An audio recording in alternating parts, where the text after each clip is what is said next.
3:6. ഉലയിൽ സ്വർണം എന്ന പോലെ അവിടുന്ന് അവരെ ശോധന ചെയ്ത് ദഹനബലിയായി സ്വീകരിച്ചു.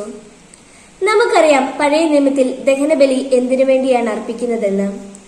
ദഹനബലിയും പാപപരിഹാര ബലിയും പ്രായശ്ചിത്ത ബലിയും ഒക്കെ ദൈവജനത്തെ വിശുദ്ധീകരിക്കാൻ ദൈവത്തിന്റെ മുമ്പിൽ ഒരു ഉപാധിയായിട്ടാണ് എടുക്കുക. നമ്മുടെ പാപങ്ങൾക്ക് പരിഹാരമായിട്ടോ അനുഗ്രഹം പ്രാപിക്കാനോ തുല്യമൂല്യം കൊടുക്കുന്നത് പോലെയാണ് ദഹനബലി. ഈശോ ജ്ഞാനത്തിന്റെ പുസ്തകത്തിൽ പരിശുദ്ധാത്മാവ് നമ്മളോട് പറയുകയാണ്, ഉലയിൽ സ്വർണം എന്ന പോലെ അവിടുന്ന് അവരെ ശോധന ചെയ്ത് ദഹനബലിയായി സ്വീകരിച്ചു. നമ്മുടെ സഹനവും നമ്മുടെ വിശദീകരണത്തിനു വേണ്ടിയുള്ള നിലനിൽപ്പുമൊക്കെ ഈശോയോട് ചേർന്ന് നമ്മൾ നിൽക്കുമ്പോൾ നമുക്കുണ്ടാകുന്ന എല്ലാ ഞെരുക്കങ്ങളെയും ഒരു ബലി പോലെ സ്വീകരിക്കുകയും നമ്മളെ അവിടുന്ന് തന്റെ പരിശുദ്ധിയോട് ഐക്യപ്പെടുത്തുകയും ചെയ്യുന്നു. നമ്മുടെ കൂടെയുള്ളവരും അവിടുന്ന് വിശദീകരിക്കും.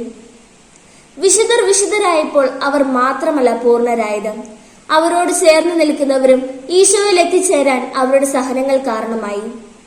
ഇതുപോലെ നമ്മളും സഹനത്തോട് ചേർന്ന് നിൽക്കുമ്പോൾ നമ്മളോട് ചേർന്നിരിക്കുന്നവരെയും അവിടുന്ന് വിശുദ്ധരാക്കും.